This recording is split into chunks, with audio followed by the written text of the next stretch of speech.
गुरु ब्रह्मा गुरु विष्णु गुरुदेवो महेश्वरा गुरु साक्षात परब्रह्म तस्मै श्री गुरुवे नमः। आज हम आपको श्रीमद् भागवत रहस्य का सप्तम स्कंद सुनाएंगे।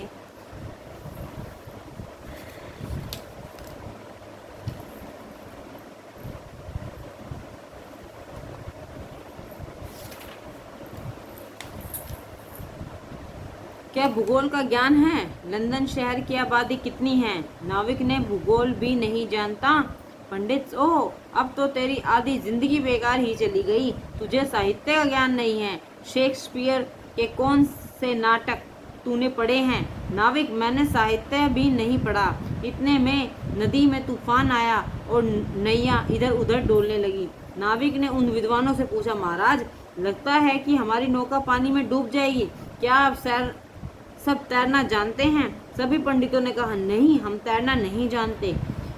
नाविक, हरिहर, आप तैरना नहीं जानते तो तब तो आपकी पूरी सारी जिंदगी अभी पानी में चली जाएगी। हुआ भी ऐसा ही। तूफान में नौका डूब गई और उनके साथ विद्वान भी डूब गए और नाविक तैरता हुआ बाहर आ गया। रामकृष्ण परमहंस बार बार इस दृष्टांत को सुनाते रहते हैं। संसार भी एक समुद्र ही है। इस भवसागर को येन केन पार करना ही होगा। जो विद्या संसार पार करने की कला सिखा सके वही सच्ची विद्या है। भवसागर को तैरने के लिए भजन ही एकमात्र साधन है। इस भजन रूपी विद्या को सीखने के बदले मात्र सांसारिक विद्या सीखकर पंडिताई का अभिमान करने वाला व्यक्ति इस संसार में डूब ही जाता है। जो विद्या अंतकाल में परमात्मा के दर्शन न करा सके वह विद्या ही नहीं है। संयोग में दोष दर्शन और वियोग में गुण दर्शन ही जीवन का स्वभाव है। धर्मराज की राज्यसभा में स्वयं द्वारकानाथ विराजते थे, फिर भी धर्मराज उनके स्वरूप से अज्ञात थे। ठाकुर जी अपना सर रूप छिपाए रहते हैं। धर्म और निरूपण। प्रहलाद का चरित्र सुनने के बाद धर्मराज ने नारद जी से मनुष्य धर्म समझाने को कहा। अध्याय मनुष्य धर्म की कथा है। प्रथम 4 अध्याय में साधारण धर्म और 5 में 15वें अध्याय में विशिष्ट धर्म बताया गया है। मनुष्य का सच्चा मित्र धर्म ही है। जब कोई साथ नहीं दे पाता तब धर्म साथ देता है। चाहे धन संपत्ति नष्ट हो जाए पर धर्म का नाश नहीं होने देना चाहिए। मनुष्य धन को ही सारे सुखों का साधन मानता है, किंतु यह असत्य है, अज्ञान है। सभी सुखों का साधन धन नहीं धर्म है। मानव सृष्टि के संचालन के लिए भगवान ने जो विधि विधान बनाए हैं यही धर्म है। नारद जी कहते हैं, इस धर्म की कथा बड़ी लंबी है। मैंने इसे नारायण के श्रीमुख से सुना है। धर्म के 30 लक्षण हैं। प्रथम लक्षण सत्य और अंतिम लक्षण है आत्मसमर्पण। धर्म कथा का आरंभ सत्य से होता है और संपत्ति आत्मसमर्पण से। प्रथम लक्षण सत्य है ही है, ईश्वर का स्वरूप है। धर्म गति सूक्ष्म और आत्मा के समान कोई पाप नहीं है। सत्य वह साधन है जिसके सहारे मनुष्य सत्यनारायण में लीन होता है। हरिश्चंद्र ने पत्नी का विक्रय करके भी सत्य का निर्वाह किया था। सत्य में अटल श्रद्धा रखो। यथार्थ का नाम सत्य है। महाभारत के अनुसार जिससे सभी का कल्याण हो सके ऐसा विवेकपूर्ण वचन ही सत्य है। विवेक भरा वचन ही बोलो।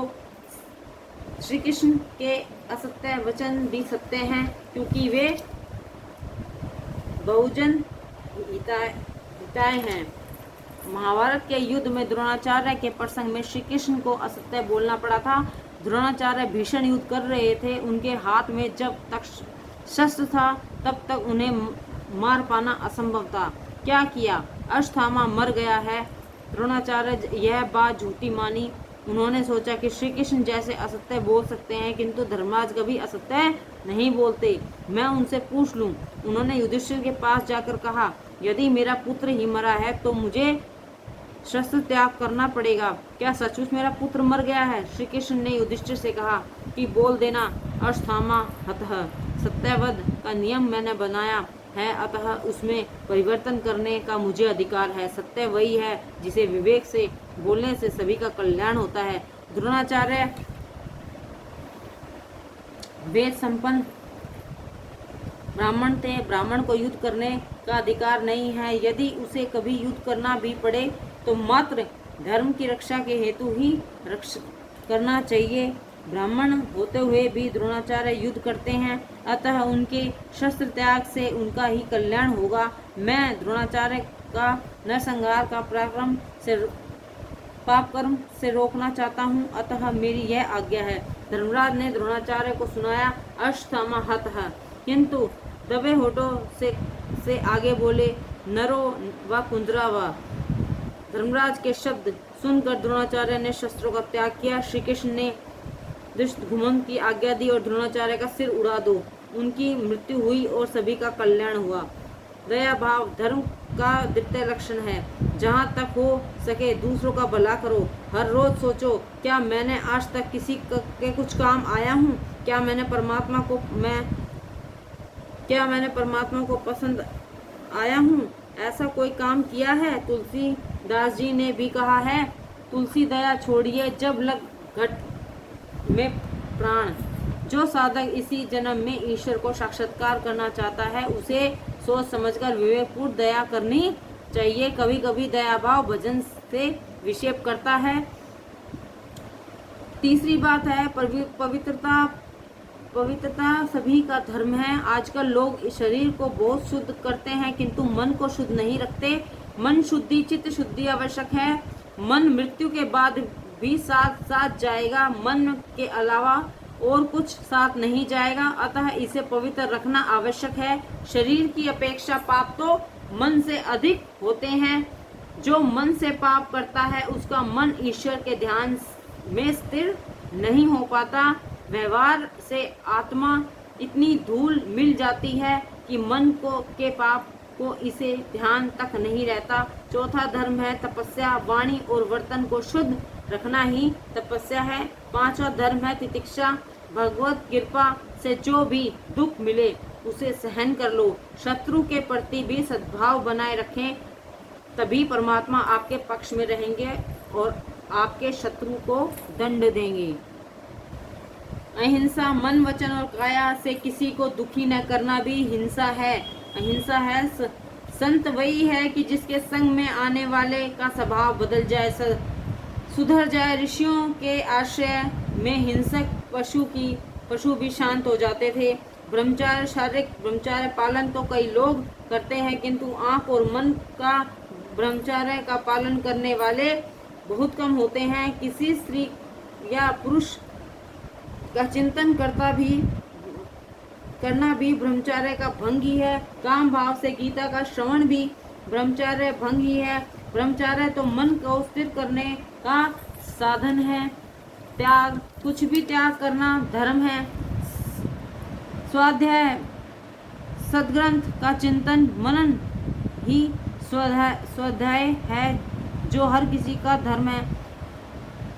आजवम स्वभाव से सरल रखना भी सभी का धर्म है। संतोष ईश्वर ने जो कुछ जितना दिया है उसी में संतुष्ट रहने वाला व्यक्ति श्रीमंत है और असंतुष्ट रहने वाला दरिद्र है।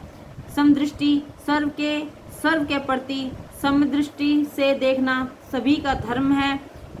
कोई कारणवशतः व्यवहारिक विषमता चाहे करनी पड़े किंतु भावात्मक विषमता कभी न होनी चाहिए। मौन बिना कारण व्यर्थ कुछ भी न बोलना मौन है और यह भी सभी का धर्म है। मौन मन से नहीं होना चाहिए, मन से भी होना चाहिए। मौन से मन की शांति मिलती है और मानसिक पापों का नाश होता है। वाणी में बुद्धिपूर्वक अंकुश रखो। आत्मचिंतन प्रतिदिन सोचते रहो कि मैं कौन हूँ, मैं शरीर नहीं हूँ, मैं परमात्मा का ही अंश हूँ। जन्म से पूर्व न तो कोई रिश्तेदार था और मृत्यु के पश्चात न कोई रिश्तेदार रहेगा। इन दोनों के मध्यावधि समय ही है रिश्तेदार होते हैं।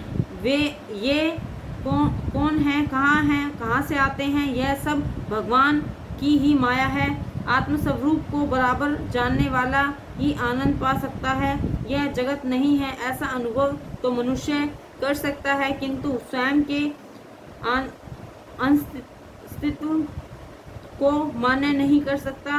वह परमात्मा का अंश है, उसे शरीर से भिन्न होना है।